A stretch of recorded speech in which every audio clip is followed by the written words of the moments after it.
First of all, thank you to Moisen. It's really a great honor to be here amongst this company of friends, as you put it, and to contribute. Sorry, I didn't realize there was a mic here. And to contribute to this extraordinary discussion about the life in cities.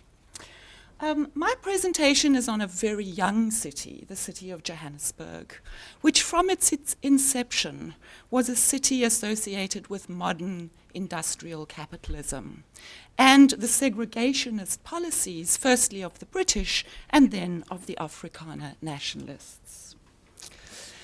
If one is to make sense of the city that has developed since the end of apartheid, one has to think less of relocating and more of rerouting. One is only able to see the city from street level. The view from above gives the impression that nothing has changed. This is why Michel Desserteau's wonderful essay, Walking in the City, from his practice of everyday life, has proved to be such a seminal text for many theorists of the post-apartheid city. In this short discussion, I follow the itineraries of three words. The first is route, the second is route, and the third is route. Across this city, to reveal some of the dynamics at work in contemporary Johannesburg that have stirred the bounded city of apartheid and set it on the move.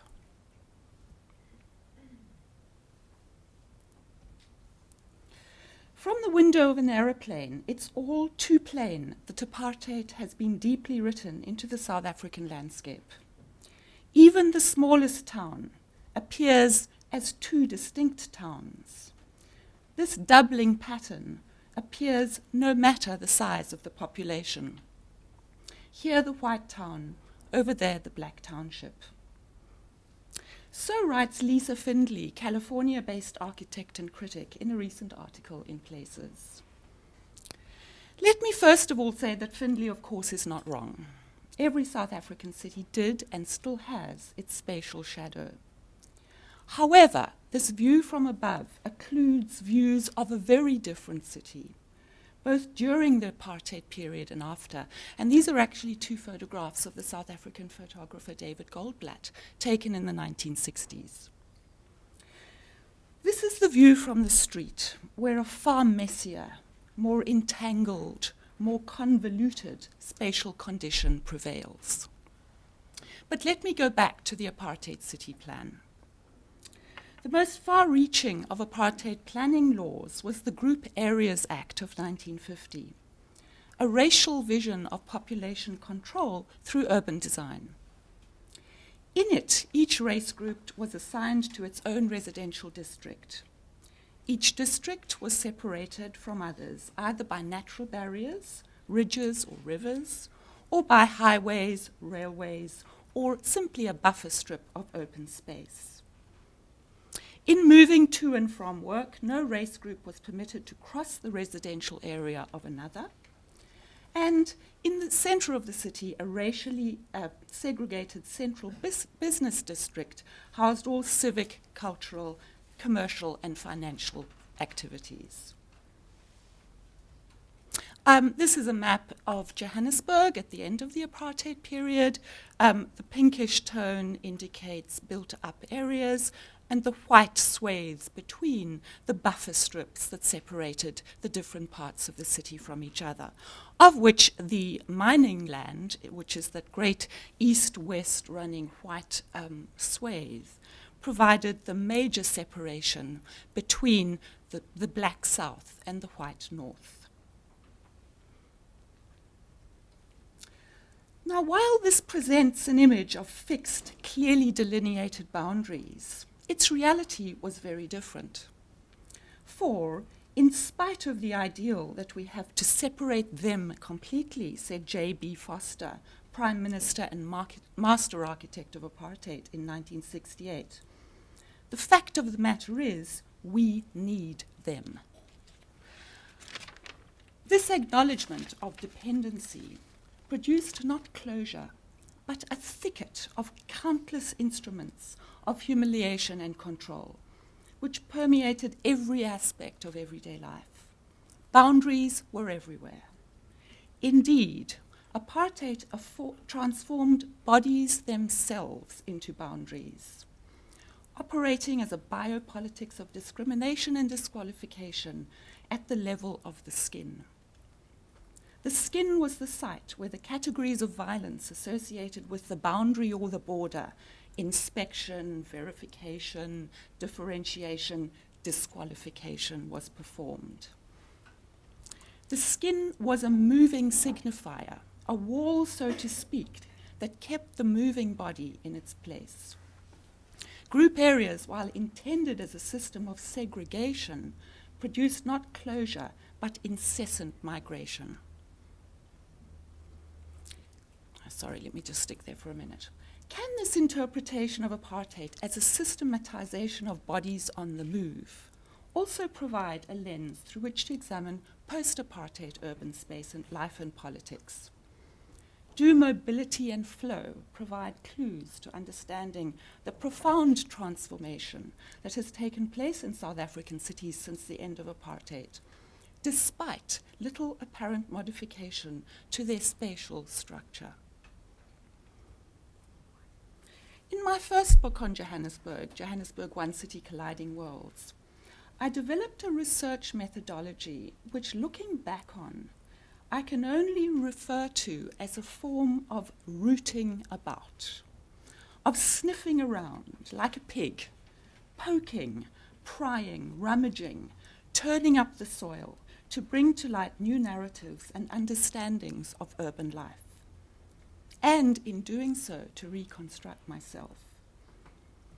It was a crude, unsystematic, contemporary form of mining. Remember, Johannesburg is a mining town. To track the tactical maneuvers of people engaged in the work of re-territorializing the city and in claiming space, the right to urban citizenship. The legacy of apartheid planning is an urban pattern of linear corridors converging on the center. And in my sort of rummaging about the library of downtown Johannesburg, I came across this bus map from the 1960s, in which the kind of red veins of the bus route clearly articulate the white city, because these were still segregated buses, and reveal this extraordinary convergence of routes on the center.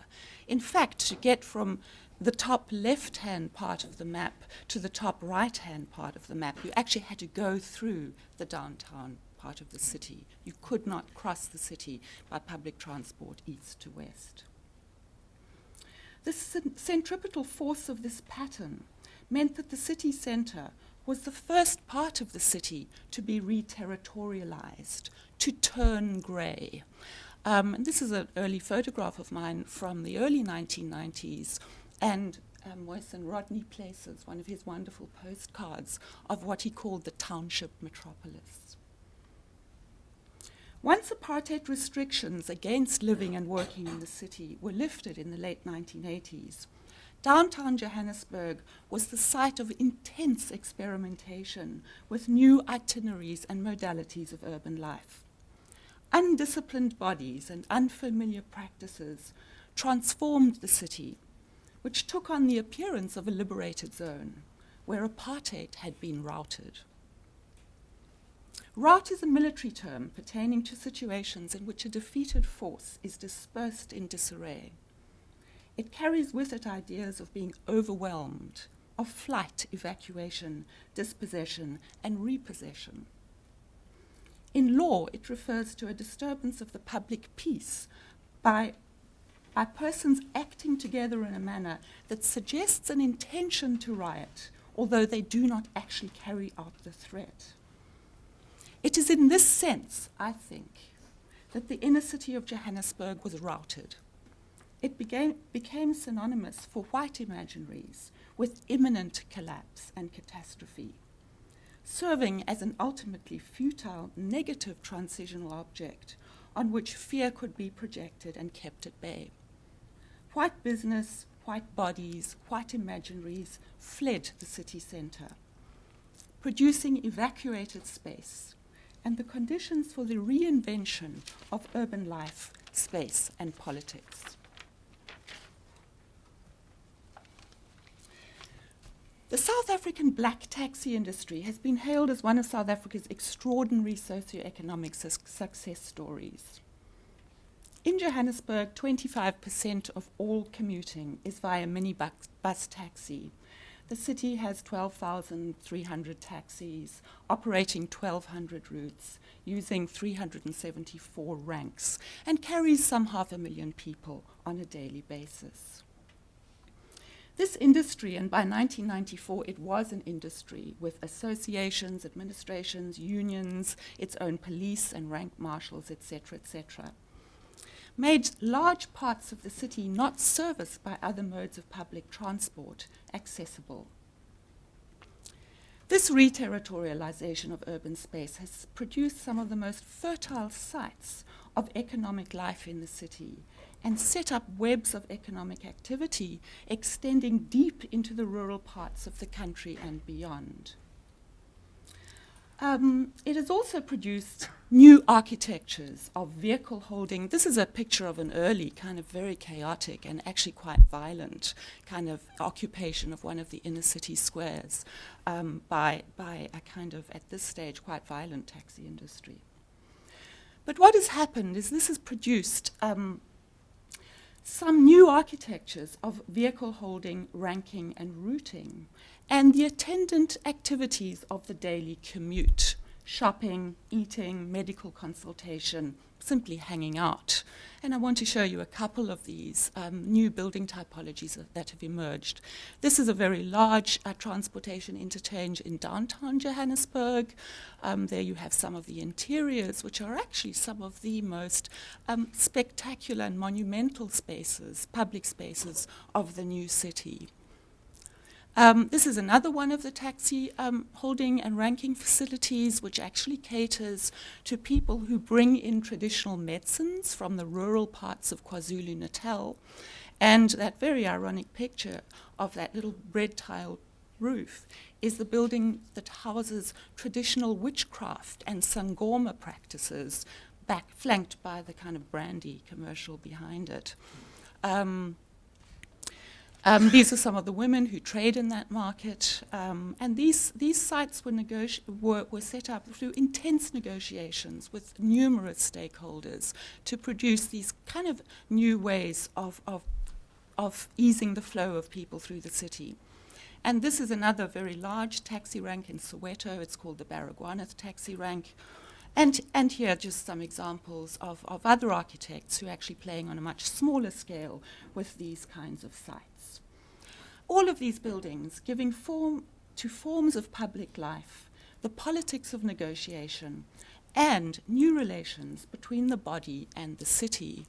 I was delighted to discover this map. This is the only map of the taxi routes in Johannesburg.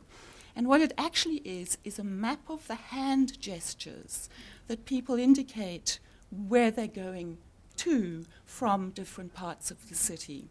So this idea of the gesture being the mechanism for the negotiation of the city is an extraordinary one that really, there's a lot there that I think could be explored. Between 1970 and 1986, the radial apartheid street pattern in Johannesburg was overlaid by a ring road made up of 3 freeways encircling the city in a large loop. This was the earliest freeway built in the 1960s. This road is about 80 kilometers long in total, and in fact was the central hub of a network of freeways connecting South Africa's economic heartland, Johannesburg, with Cape Town to the south, Durban to the east, Mozambique and Zimbabwe to the north. And it's interesting that the whole territory was, in a sense, urbanized through this radial highway pattern. This loop was conceived as a way for long-distance freight carriers to bypass the city and for the movement of troops during the apartheid era. But what it has actually done is to turn the city inside out, because it's made possible a really radical and unanticipating rerouting and reimagining of post-apartheid urban life, centered on gated residential enclaves, golf courses, casinos, shopping malls, and commercial office parks, as well as these kinds of enclaves, which are less sophisticated, but dotted through this kind of extraordinary commercial and speculative commercial landscape, are large-scale informal settlements, or this kind of lower middle class speculative housing. Today, these are just a couple of maps that indicate this shift to the ring road. The colored map on the left is a map that my students and I developed from a lot of data, which shows the red blots of the new gated residential communities in this northern rim of the city. The map next to it shows the shopping malls between 1991 and 2002. The old shopping malls are the black dots, the new ones are the white dots, and you can see this proliferation to the north of the city. And then the two maps on the right show the shift in what's called A-grade office space. From in 1993, most of it was located in the center city, and then the shift of this commercial office space to the north, accessible from this ring road, which has become the kind of central corridor of the city.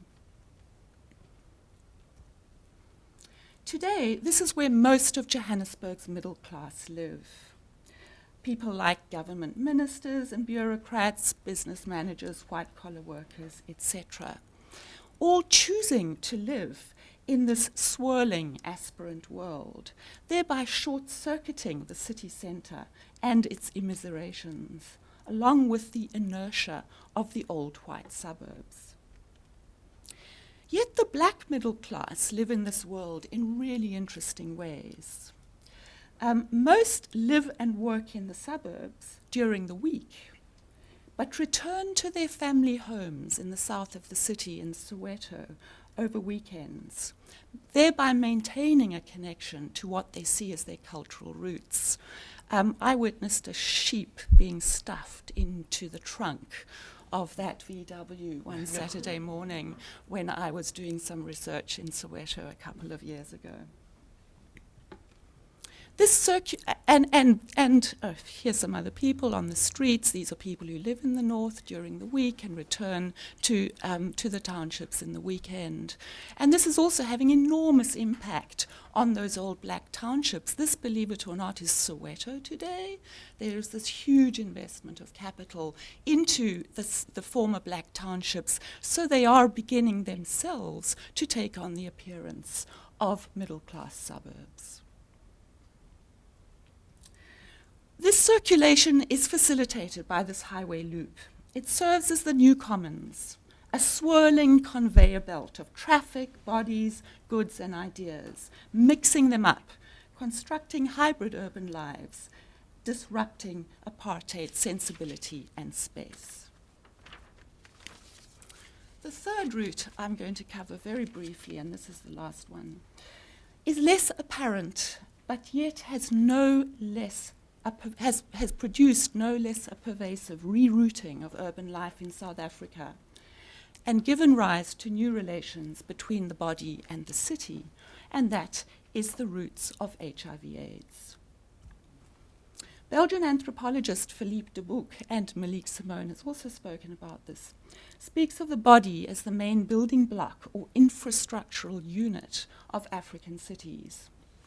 In the absence of material infrastructure, bodies, their reproduction, and the relational networks they generate create urban space. AIDS is rampant in South Africa today, although the rates of infection have been stabilized in the last 5 years. In Gauteng, the province where Johannesburg is located, an estimated 10.3% of the population is infected, and of those, the largest proportion is in the 25 to 35-year-old age group. death and dying consume a disproportionate amount of the city's spatial and temporal resources. In fact, the city's death infrastructure is severely overloaded. This has also meant that bodies move along new itineraries between clinic, hospital, funeral parlour, morgue, and cemetery. But more than this, there has been a profound shift in the imaginaries of living and dying. AIDS is death by sex, death by life, so to speak.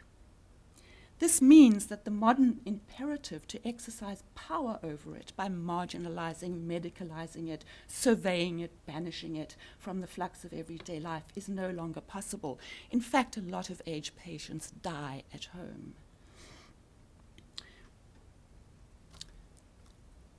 Whereas apartheid produced the body, these are just some images, also David Goldblatt's wonderful photographs of AIDS in South Africa, and these extraordinary AIDS ribbons in these kind of evacuated landscapes that he photographs in such an extraordinary way.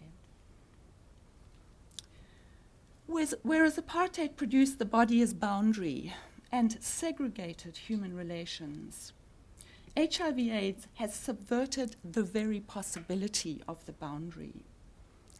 It produces the ultimate disqualification, death, via connectivity and flow.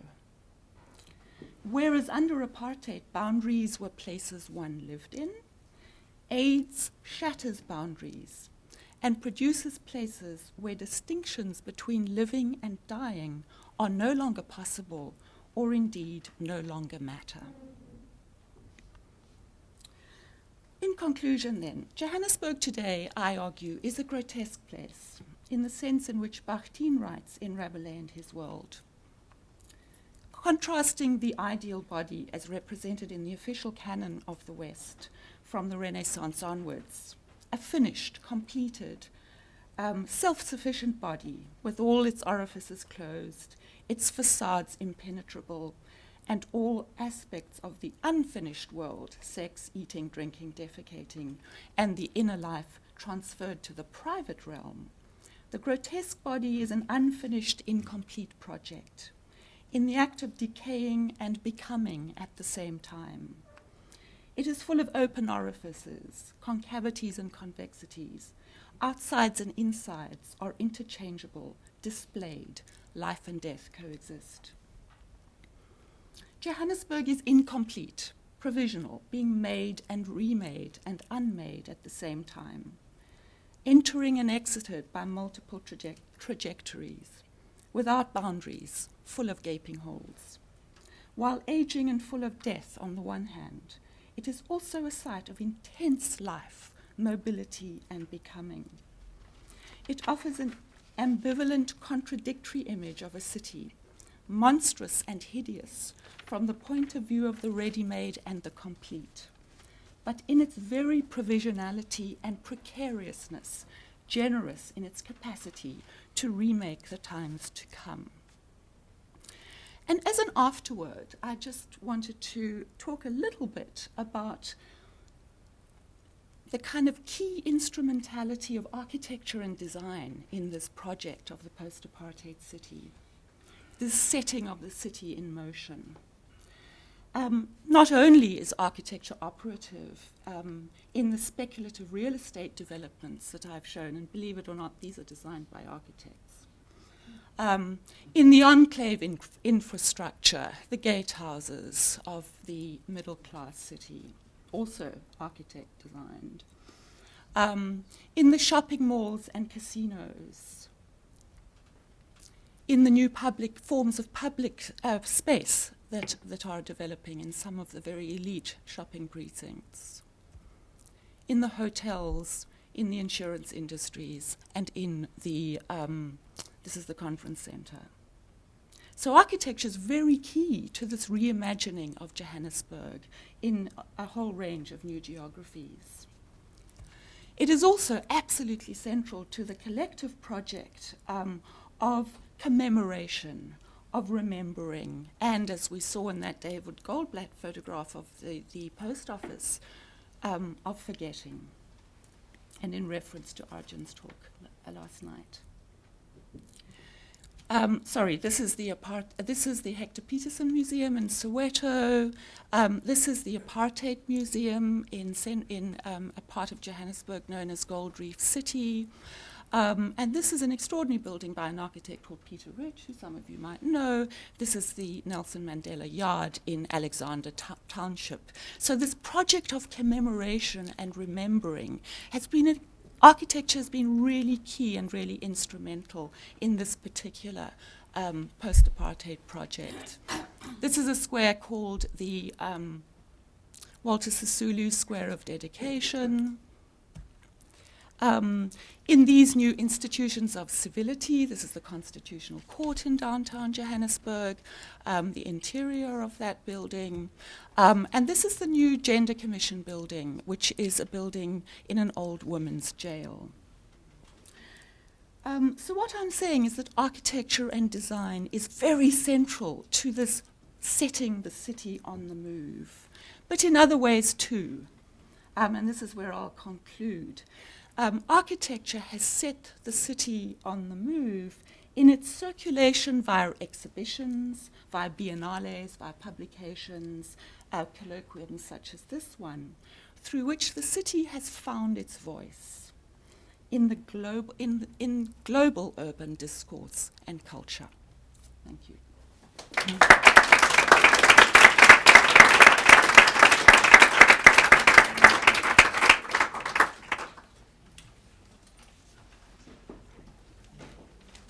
And actually presenting very different kind of aspects of this idea of public space and its role in the transformation of the city.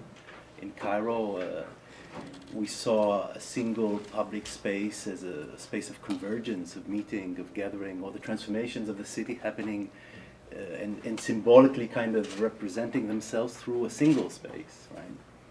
And in Johannesburg, Lindsay, you spoke about spaces of movements, quite different, right? About these constantly architectures moves the city, and this kind of transformations through building on the segregated city and the roots and routes of transformation through movement, constant movement, and the taxi sort of account. So to perhaps start a kind of conversation of these very kind of distinct spaces, I would like to ask here, and going back to this earlier idea. Oh, there. right. You turn your head. Yes. Okay. Speak louder. All right. So, oh, there we go. I can hear myself. Power of technology. Yeah. So to talk maybe about the role of the youth, or in this kind of the life of the city, does the city belong to the youth? That's a very loaded question. What city belongs to the youth is perhaps actually the first question that I will ask you. Which city are you looking at? You're looking at perhaps third world metropolises, and I'm using third world particularly in here, rather than sort of like other cities. I don't think, for example, Boston belongs to the youth. Well, I'm thinking of Cairo and Johannesburg. Well, then are we categorizing them? Are we looking at very specific cities in which actually the old generations have either sort of like given up on whatever urbanity they were living in, and sort of like they either retreated into enclaves similar to the ones that we see both in Johannesburg and in Cairo, and the youth are actually left with the leftover space and they have to make do with them. So in that sense, yes, perhaps the city is a city of the youth, but it's not designed for the youth. It is not made for the youth. The youth are appropriating that city, and the youth are making of it whatever they can make of it. And one thing that I'm very skeptical about, but I actually think it is important to look at, is a different definition of spatiality that has to do with the virtual space, something that a lot of people have spoken about in terms of the youth revolution in Cairo. Of course, one needs to remember, and that it is the first point that I was trying to make, that about 10% of the Egyptians have access to the internet. So the 90% who don't have access to the internet are either discounted from such analysis, or we have to modify our analysis and look at practices of spatiality or of appropriation of spaces in different ways than the way we have come to be fond of. It's like the way that they create network or so. I mean, we perhaps have to reconsider how networks are being created. In Cairo, there have been fabulous examples in the last month of how when the government shut off the internet, they still managed to communicate with each other, and they used modes of communication that are age-old and still valid. And maybe in relation to the body. I wanted to just say something about public space to begin with, which I think does maybe clarify why I'm sort of concentrated on the root as the public space.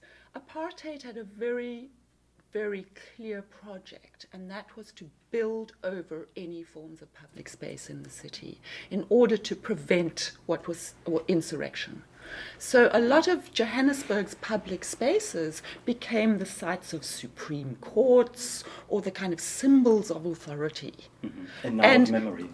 Yeah, and in fact, that very chaotic taxi rank picture that I showed was on the former military parade ground. Within, I think, 3 months of the military leaving that parade ground, that became that very fertile site of kind of, and in fact, that was the first taxi rank that was built. So there was no public space in Johannesburg. And therefore, you know, the kind of rechanneling of life along routes became almost a consequence of that. But just to answer your question about youth, one of the great difficulties of urban life in Johannesburg today is the fact that death has moved from old age to the youth. And it's no longer something, and so youth, young people, and this is actually not my research, it's the research of someone called Debbie Posel, who's done a lot of work on HIV/AIDS, has found the idea of life having a plan no longer exists. People live with the hyper-reality of death constantly. So you have girls as young as 14 having unprotected sex, and when asked why, they say, well, we know we're going to die soon. We want to have fun while it lasts. So there's this kind of hopelessness that's enveloped kind of young people.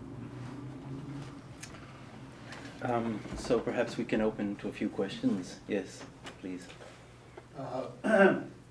Thank you for two splendid and very powerful presentations, which belong to two very different stories, and I have individual thoughts about each, but I do have one kind of bridging thought, which I don't mean to use to homogenize the cases, but something which does seem to be linked up, and something that you both referred to now as well as in your presentations, is something to do with, when you look at the micro life, which you represent so beautifully, that occurred in that short period in Tahrir Square, the praying, the eating, and so on. The first image that occurred to me, and I wondered, as a historian of the long durée, how you think about things we were taught about early in graduate school, like Jan will remember this too, the camp city, as the form, the Mughal form, out of which places like Delhi then became solidified, but they were cities on the move. They were huge cities on the move. And when I was thinking of Tahrir Square now, I was wondering, not of course consciously, but whether the idea of having very large populations that are supported temporarily for some purpose is one of the ways in which in a deep history, you know, armies have moved and occupations have occurred and so on, and then slowly actually more permanent urban forms then emerge. So, but that may or may not be relevant, but going to Johannesburg, but keeping this in mind that Tahrir Square had a large mass of bodies for some while, and more importantly, going to Johannesburg, but thinking this way, is there was a claim that this could go on. In other words, that this large population of tens of thousands could stay, and stay, and stay. And in Johannesburg, and in some places like Johannesburg, from what I know from my few visits and reading you and your colleagues, Hashim, Sarah, Antoine, and Debbie, and many others, is that some parts of the older core have become indeed massive sites of complex squatting, these huge buildings which are now migrant buildings, people from all over Africa, not only South Africa, very complex processes, which words like squatting and so on don't quite capture because they're fairly long term.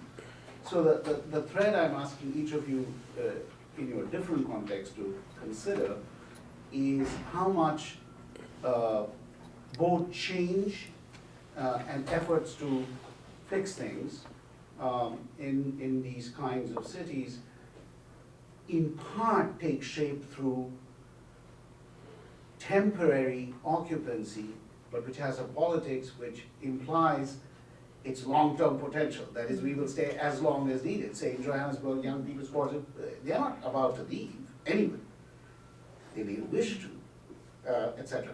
In the case of Tahrir Square, of course, a much more dramatic moment in a city that I think of as being Bombay multiplied physically by a huge area. Obviously, a different setup in thousands of ways, but at that time and place, people saying, we're here, we live here, we pray here, we clean here, and we will continue to do so, whatever the logistics. So anyway, there's something about temporary habitation as being potentially not so temporary, and therefore having a politics which claims attention. Do you want to go first? I think that relationship between the temporary and the permanent is an extraordinarily interesting one. In fact, the first instrument of segregation in Johannesburg, because when Johannesburg started, it was a very creolized, a kind of gold mining town. You know, there was nothing segregated about it. It was disease that was the first kind of reason for segregation. And the temporary disease hospital was the kind of way apartheid segregation was first thought out. So it was a temporary technology that became permanent. And the second thing, I think that the city is full of examples of temporary informal settlements that stay forever. And in fact, just after 1994, there was a very grassroots mobilization of people to occupy government land because they knew that would be where they stayed. So there was a kind of cherry picking of all the best government-owned land in the city, which became informal temporary housing, which remains till this day. So I think it's a very interesting dialectic. As a pseudo longue durée historian, I would like to pick up on 2 points in what you were saying. And both of them, it seems to me, are more tropes than actual historical facts that could be used. And I would like to somehow disentangle them, perhaps deconstruct them, and put them to rest. In terms of the difference between temporality and permanence in occupation of urban space.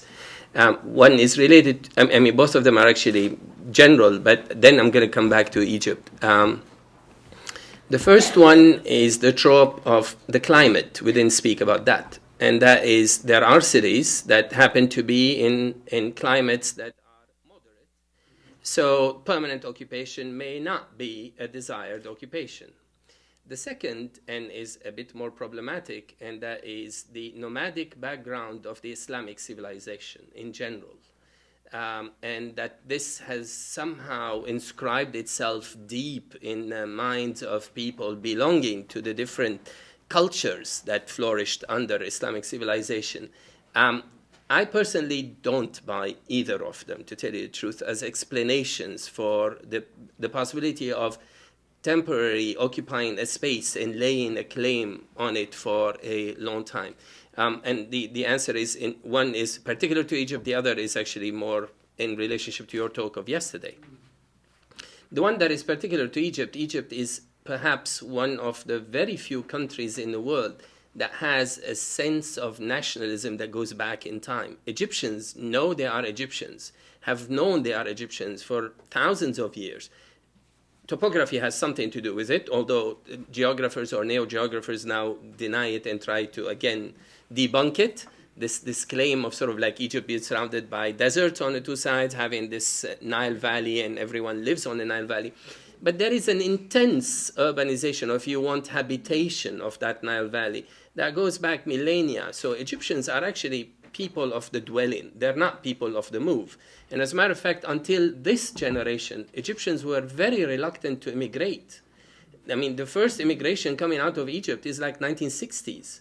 And before that, I mean, people from my own area, Syria, Lebanon, stuff like that, I mean, for 200 years, they've been traveling all around the world, and now both Lebanon and Syria claim, and I think both of them are lying, that there are Lebanese and Syrians outside of these two countries more than there are inside the two countries, and it's sort of like reclaiming a population that is outside. The Egyptians don't have such a phenomenon. I actually saw the beginning of an Egyptian immigration, so they were very much located in their habitat, in their land, and so on. The second point that I would like to speak about in terms of the claim of the space, yes, it is temporary, but I guess it has to do with class struggle, or more particular with the economic side of things. Cairo, and I assume Johannesburg and many other cities, have seen the growth of a lot of these squatter settlements around. The most famous example in Cairo that everyone speaks about and no one knows the reality of it is the occupation of the cemeteries. Many people tell you that 1 million individuals in Cairo live in a cemetery. True. But then again, the Egyptians actually have an extremely peculiar relationship to death. Perhaps actually we can compare that. Namely, that Egyptians build houses over the crypts of their family because they go and spend traditionally Thursday and Friday, they visit the dead. So the cemetery that is occupied now is actually houses that have been occupied. These are the houses of extinct families now, whose crypts is still underground, but the house is actually a regular house. So as a matter of fact, these are almost middle-class neighborhoods now, although these are squatters, but they are living in finely built houses of the ancient aristocracy that no longer exist, and their houses have been occupied by these individuals, and the government has given up on sort of like calling them squatters and started moving in infrastructure into the neighborhoods. So now they are all well-serviced. So in a sense, it seems to me that your point is pertinent in a way of sort of like a claim over the space as a beginning of a process of a claim of citizenship. You're coming in order to say, I'm taking the space in order to become a citizen of that city. Cairo is an amazing example of that. This is a city that the first census that we have of it had 350,000 people living in it in 1830 or thereabout. We're talking about 22 million people today living in the same space. So it's more than a quarter of the country lives in one city. That gives the country its identity, more or less, and that every bit of space matters. And I'll just finish, if I may, just in 1 minute, again, about another particularity of Cairo, which is that the middle-class neighborhoods, the colonial period neighborhoods that have even colonial period names, the one that I live in when I'm in Cairo is called Garden City, and it's meant to be as such. These are apartment buildings, 4 or 5 floors each, fabulous Art Deco facades. Each, by law, in the 20s and 30s when they built these buildings, had to have a garage underground. And each had rooms for every apartment for their storage on the roof. Now, in the 50s and the 60s, the middle class in Egypt imported drivers, porters, and servants at home. And these people imported their families from the villages. Now, middle-class neighborhood in downtown Cairo are not middle-class neighborhood. They're actually stratified 3 levels of habitation. You have lower class living in the garages and in the rooms upstairs, and they're of different classes because the ones underneath are drivers. The ones up there are the people who clean your home. So we're already talking about 2 classes, And the ones that are being serviced are living in between, squeezed in betweens. And the fire stairs are the connectors between the garage and the apartments up above. So you have different classes inhabiting the same space, but that actually just goes back to show this claim on the space, and I want to take it. I want to stay there and in permanence. And they've been there now for 30 years.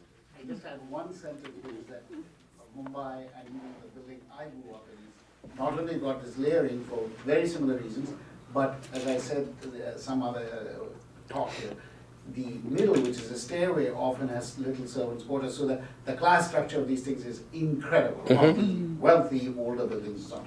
But also quickly, I fully take your suggestion that my crypto-Ibn Khaldunism must be given up in regard to the camp city and Mumbai and this, that. Although Delhi, there's some serious PhD dissertations that's gone up in the deep history. Delhi. I've supervised one like that personally.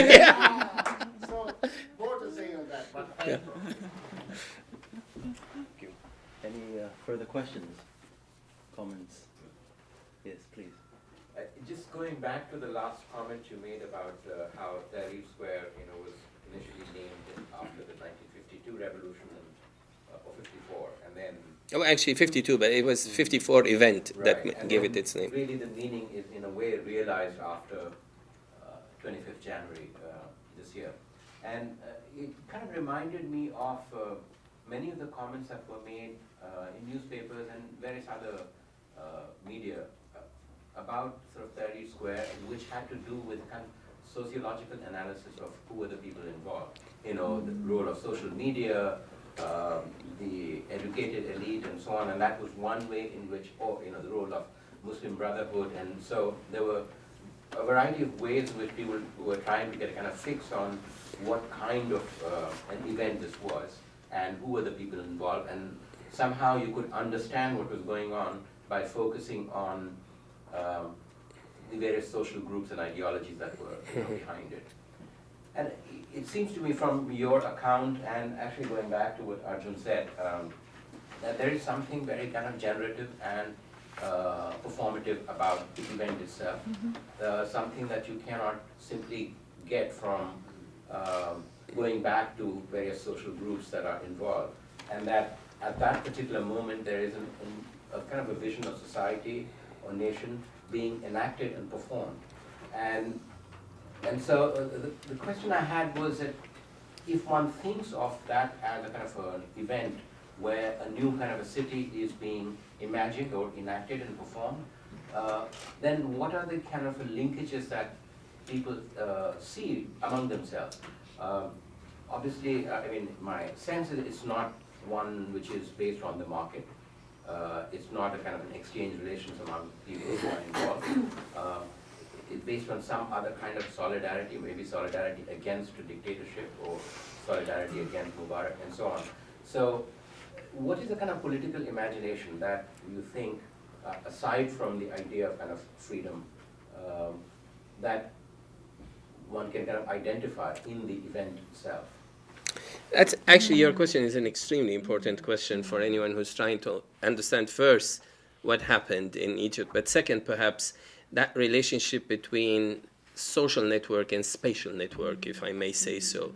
That is, did Tahrir Square enable a new form of sociability, if you want, or solidarity? I'm actually reminded of the studies of someone like Richard Sennett, but many other people on sort of like the spatial use of the agora. Is this a new agora that we are looking at in here? The answer is perhaps a qualified yes and a qualified no at the same time. First, because I don't like this jumping over time.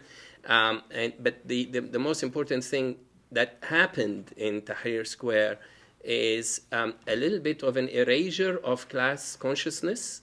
And this was very conscious and consciously applied by the people who were there. I'm in touch with few of the, I would say, upper-class Egyptians that were heavily involved in the protests in the square. And clearly, something was lifted off their eyes as they started dealing with the rest of the people that in their usual day-to-day life they do not really deal with, or at least they do not deal with as equal. they see them as people who are providing services. This is the first time in which you would have a computer engineer with a degree from the United States of America sitting and talking and sleeping and eating with individuals who are unemployed and who live in some of the worst squatter settlements. But again, to go back to, perhaps because I am so focused, if you want, on Egypt, there is something particular about it, which I don't think it would happen in other places, that brought these people together, and that could not be explained except in this sort of like extremely soapy, romantic notion of the love for Egypt. There was something that is very unusual when you started hearing the people, and they actually appeared on BBC and CNN and so on, people who were shot or people who were wounded, and they were all saying, "It's all for you, Egypt. I love you, Egypt." I mean, Egypt was totally impersonated. There was hardly anything about Islam, say, for example, or not even about sort of like more abstract notions of belonging. It was Egypt as the place that they all were there to resurrect, to rebuild, to revivify. And it seems to me that this is where their salvation still is. That is, at this point in time, this is the unifying factor, the love of the land. And that goes back to the point of how important is the land in the mind of the Egyptians as a people that were very much stuck on this land for thousands of years, and that had become part of their psyche. So I would stop here. I won't speculate further, although I do have few things, but I probably will be in La La Land by the end of my speculation. But that's a wonderful point. But Lindsay, is there a unifying element in Johannesburg in that sense? No, it's a city with multiple centers, and in fact, if you ask people where they come from in the city, they usually talk about their neighborhood. Very few people know what Johannesburg is anymore. And I think it has to do with this kind of reversal of center and periphery, the fact that the city has an old heart and a new heart, with the fact that some people never come below sort of halfway down that map. They don't know the southern part of the city. It's kind of, they're tourists in that part of the city. So there is no kind of image of the city as a whole. There are many Johannesburgs. It has 11 different names, depending on which language you speak. May I say just a word again? I mean, in contrast, really. If you ask any inhabitant of Cairo, regardless of how long he or she have been in Cairo, where you're from, in Arabic, the answer is Misr. They say, "I'm from Misr." Misr is the name of the country, and it's also the name of the city. And so it's not that they're from a neighborhood or a street or something. They're actually from both the identification of the city with the country and the country with the city, and they're from there. I don't see it elsewhere except actually in my own hometown, but there it's more nostalgic than appropriative.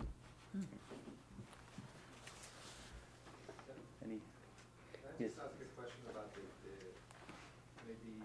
maybe Nasser could say just a little bit more about this shape of the square which you described, and then you went specifically into the particular buildings around it. So in terms of this idea of formation of the square, have there been times when there's been an attempt to in any way change the shape of that space? Because I think you spoke about the kind of the amorphous nature of it. But one would expect that related to questions of nationalism, that there may have been attempts to try and find some representation of the image of the square, as opposed to the idea of the square being really the resultant of all the specific buildings and the particular kind of shape that it has. By the end of the royal period, there was some sort of an organizational shape to the square.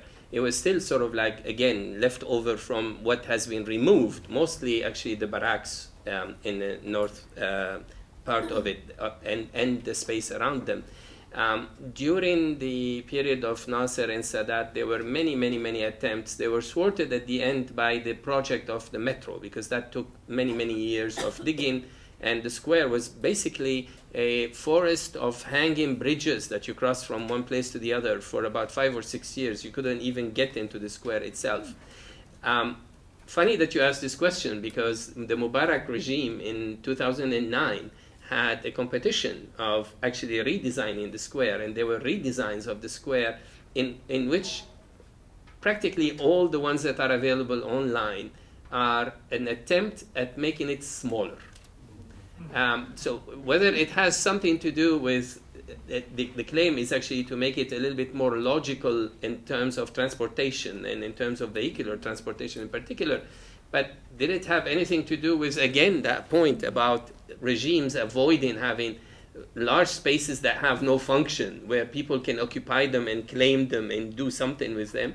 I don't know. But I was actually, in preparation for this, I was going over some of these designs online. I didn't show any, but all of them go back to sort of like our very traditional way of a square with a roundabout in the center and sort of like spaces that are appropriated for different functions. And in the case of the winning one, and it's actually by a famous firm, I have to remember, I have the name somewhere.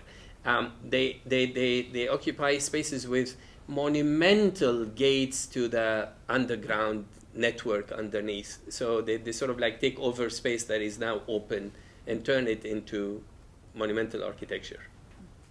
So perhaps that was an aim.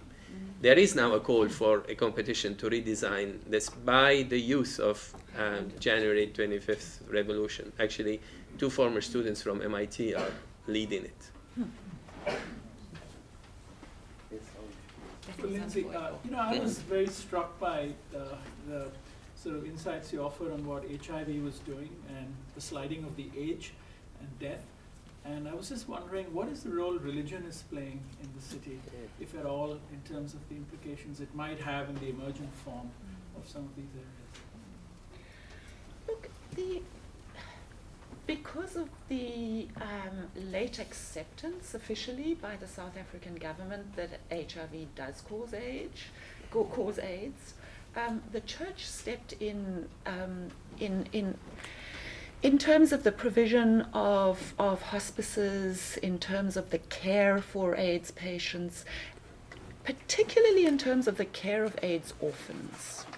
So there was a huge role that the church has played in that respect.